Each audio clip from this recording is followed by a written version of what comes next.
एक ताबीज वाला गांव गांव बस्ती बस्ती शहर कस्बों में घूम घूम कर ताबीज बेचता।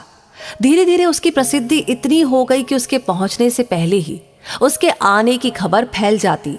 ताबीज वाले का दावा था कि उसका बनाया ताबीज बांधने के बाद कोई भी शराब पीना तो दूर, नाम भी नहीं लेता। अब चमत्कार को नमस्कार कौन नहीं करता। इस दावे में सब अपने सुखों की कुंजी खोजने लगे। सुख को जीने की परिकल्पना ही कभी कभी थोड़ा बहुत दुख हर लेती है। अमीर गरीब का कोई भेद नहीं होता। ताबीज पाने के लिए औरतों का हुजूम लगा रहता। जो स्वयं बाहर निकल सकती थी स्वयं खरीदती। जिनको चार दीवारी से बाहर जाने की अनुमति नहीं थी वो चोरी छिपे किसी सखी सहेली, ननद, भाभी, बहन आदि से मंगवाती। कोई कोई तो सबसे छिपाकर खरीदती तो कोई सबके सामने। सबके दुख एक जैसे थे, सबके इलाज भी एक जैसे ही थे। ताबीज का कोई एक दाम तो निर्धारित नहीं था। जिसका जितना सामर्थ्य होता दे देता। 10 रुपए से लेकर के 100, 500 सब अपनी हैसियत अनुसार देते। बूढ़ी बूढ़ी डोकरियों से लेकर नई नवेली दुल्हने तक सब ताबीज पाने को लालायत थी। सबके घरों में एक जैसे दृश्य थे। भूख से बिलबिलाते बच्चे, नशे में टुन्न पतियों से मार खाती पत्नियां। ऐसा ही एक पात्र थी सरस्वती। या कोई और नाम हो तो भी कोई अंतर नहीं, क्योंकि कथा एक जैसी ही थी।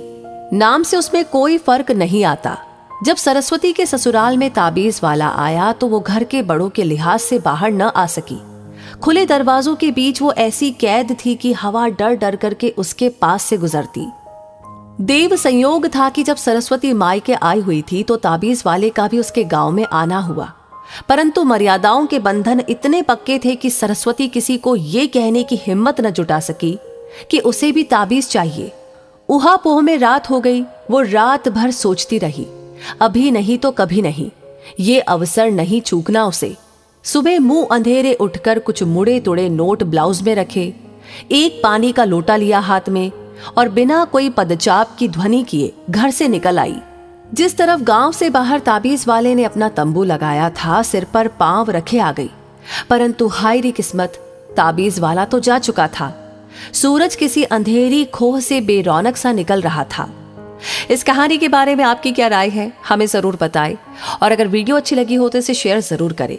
और साथ ही साथ हमेशा ऐसे वीडियोस आपको मिलते रहे उसके लिए हमारे पेज को फॉलो करना ना भूलें। धन्यवाद।